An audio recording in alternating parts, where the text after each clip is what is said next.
இந்த வார்த்தை வந்து நான் பிஇ படிக்கும்போது எனக்கு ஒரு கம்யூனிகேஷன் கிளாஸ்ன்னு சொல்லிட்டு எங்கள் மயிலம் இன்ஜினியரிங் காலேஜில் ஒருத்தர் வந்தார். அவர் வந்து சொன்னார், நீங்கள் எங்கெல்லாம் வந்து டெய்லி எழுந்து கிளம்புறீங்களோ அந்த இடத்துல எழுதுங்க அப்படின்னு சொல்லிட்டு. ஸோ நான் இதுக்கு முன்னாடி 1.5 வருஷத்துக்கு முன்னாடி அமேசானில் ஒர்க் பண்ணிகிட்ருந்தேன் சென்னையில். ஸோ அது வந்து எனக்கு எப்படி கிடச்சிதுன்னா, ஐ கேன் அப்படின்ற ஒரு வார்த்தையினால். தட் மீன்ஸ் என்னால் முடியாதது எதுவுமே இல்லை.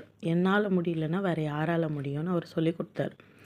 அப்போது இப்போ எனக்கு என்ன தோணுதுன்னா, இந்த மாதிரி அவர் சொன்னது எனக்கு ஆழமாக பதிஞ்சுது. அப்போ ஸ்கூல் டேஸில் இல்லை காலேஜ் டேஸில் நம்மளுக்கு ஒருத்தர் யாராவது ஏதாவது ஒன்று சொல்லுவாங்க.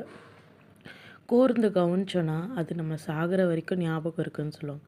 ஸோ அந்த மாதிரி ஒரு வார்த்தை தான் ஐ கேன். எனக்கு இன்னும் ஞாபகம் இருக்குது.